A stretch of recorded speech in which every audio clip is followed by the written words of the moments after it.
Hi frag heads and frag hags.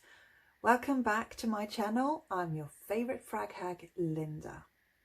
So today's video is show me your spritz. And it's a tag video that's been going around, originally created by Mugler.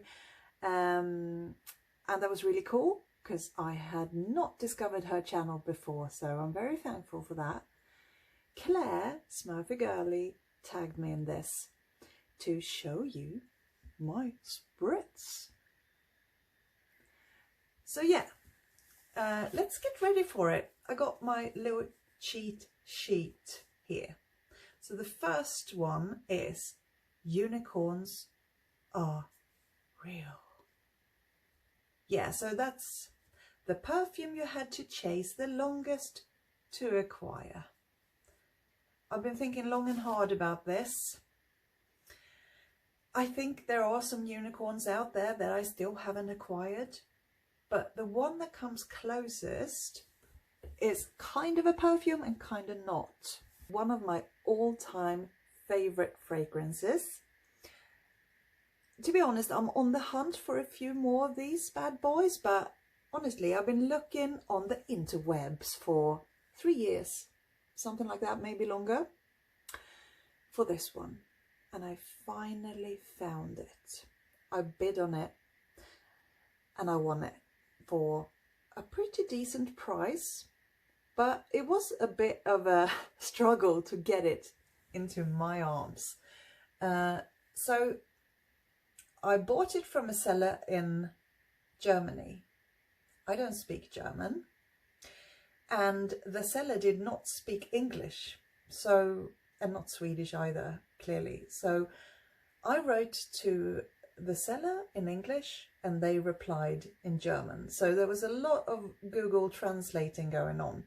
And the problem there was it would not be shipped outside of the country. So I asked them politely, would you be able to change the shipping and send it to me in Sweden? And for some reason they didn't know how to change the settings and it didn't work. So then I wrote to them, okay, I'm gonna change my address to a German address, and then you can send it to me, my Swedish address. So I don't know anyone in Germany. So I put the Swedish embassy in Berlin. And everything seemed fine and dandy. And what happened? Well, basically, the seller sent this factus to the Swedish embassy in Berlin. So somehow they misunderstood me and they sent it there. And, you know, if embassy would suddenly get a package they don't expect, I assume they would either destroy the package or send it back. So I was so worried. It's a long story. Eventually it made it to my arms, so we cherish this forever. So yeah, that was a bit of a nail biting experience, I tell you. All right, next one on the show me your spritz list is House of the Rising Scent. It's going to be a new perfume house you've just discovered and are loving.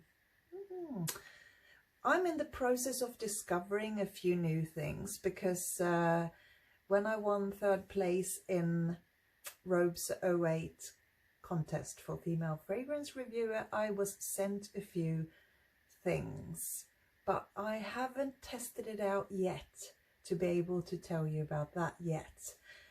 So my choice for that is Byredo. And Byredo, I had a sample pack, a discovery set, and I got this Bal d'Afrique. And I would say from the ones I've smelled, 50-50. So it's 50% love and 50% not for me. But I mean, that's pretty good from a whole range of fragrances. And the reason why I don't like a few is probably because I find them a little bit too masculine.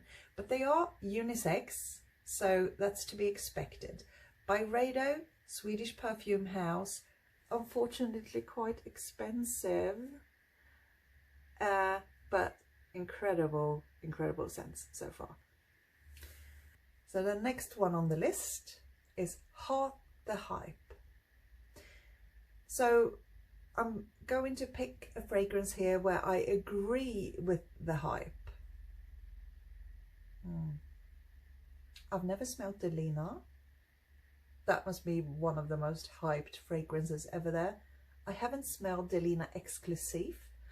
I have not smelled Baccarat Rouge. So yeah, I'm rubbish at this. I really don't have an overhyped fragrance that I agree with the love on, but okay. This one, oh gosh, that Elie Saab's Girl of Now. It won an award the year it came out as Best Female Fragrance, so it's somewhat hyped and I really love it. This has pistachio, almond. It's a sweet, sweet pistachio bomb.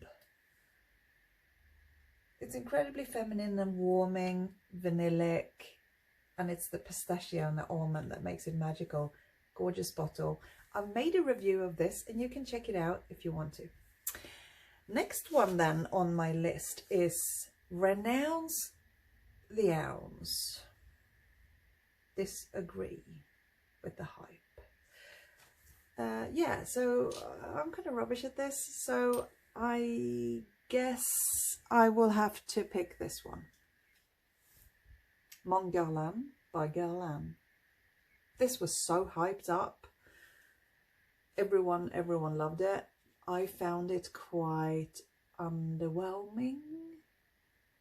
So I'm not very impressed with this. It is kind of experimental and new in the way that it brought in lavender to feminine fragrances, which is done in a really beautiful way, but it's just not what I expected. But Mon Guerlain Intense, that is the one. If this was hyped up, I would agree with that 100%. This is a gem. This is a meh. All right, to me. Maybe you love it, but to me it is. So, next one. Love is blind buying.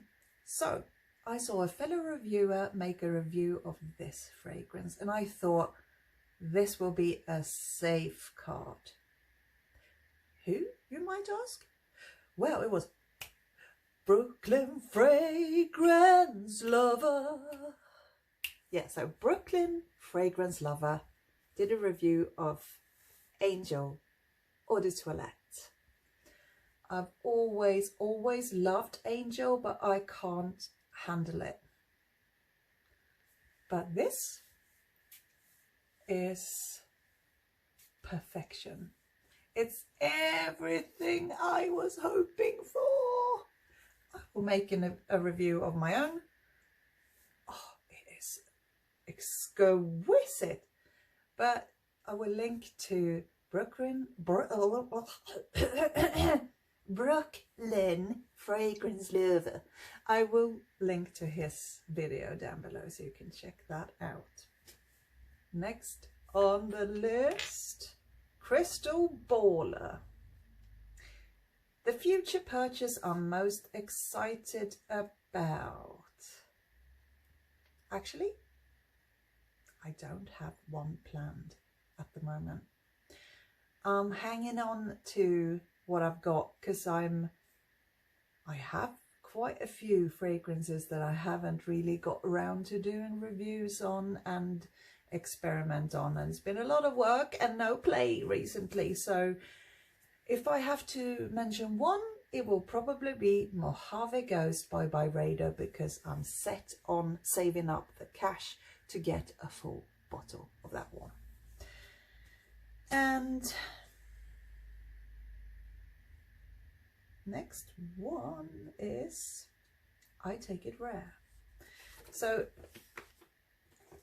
that is a fragrance that I'm pretty alone having in my collection.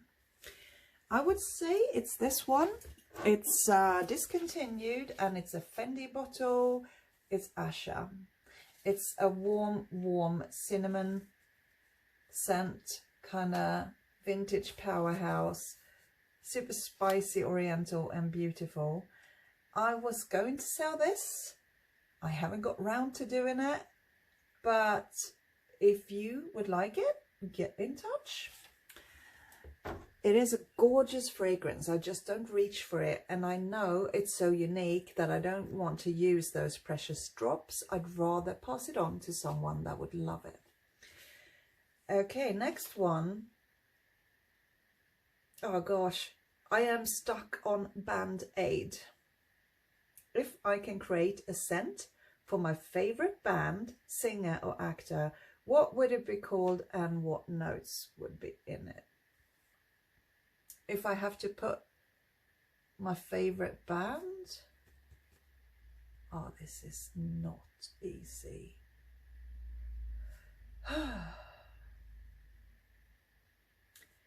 I guess let's go with Pink Floyd. If we have Pink Floyd, I would go for a very kitschy pink flamingos flying pigs ad campaign, absolutely over the top and crazy and nuts. And the notes would be pink grapefruit, pink guava, anything else pink, pink pepper. It would probably smell incredibly weird. But if it could be made with other notes to have a bit of a psychedelic undertone, maybe that would fit Pink Floyd. What do you think? Next one, brain farts stink too. Really? So the most expensive perfume regret I've made. See, I don't make expensive perfume purchases unless I absolutely love the fragrance. I have a few expensive fragrances in my collection, but I have to say I either got them at absolute bargain prices or I was given them.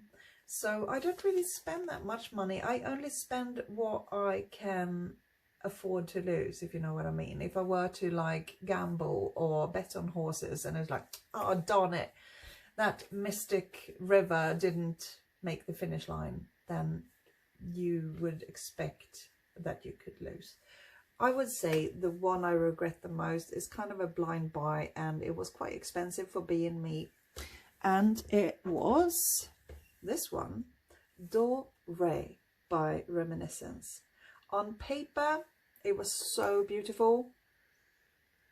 First kind of sniff, it is as well. It's an amazing gourmand. It's got a pistachio note in there. Do you see a trend? Pistachio almonds, that's, yeah. Anyhow, it has a fig note in here, and I can't stand fig in fragrances. So far, I've not smelled a single fragrance that has fig in it, which I like. I always end up feeling cringy and not wear them anymore. And I have a few. Sadly, this has a fig note. It's a powdery, beautiful gourmand with a pistachio, marzipan smell, but it has that undertone of the fig that makes it a nay. So yeah, I regret that, and I spent a little bit too much on it. The bottle is so pretty that I struggle with getting rid of it, but I am going to do that eventually. So I'm tagging the people I tag for this video. You might already have made a video. If you have, then I would really appreciate it if you just drop me a comment and let me know so I can watch them. I would like to see Delicious Delights, Joss Jane, Ouch 110, and Perfume Realm. So thank you for watching. Until next time, stay fragrant. Wear lots and lots and lots of power bomb perfume. Then maybe people won't go so close to you in these times of the coronavirus. Stay safe out there. Hope to see you again soon.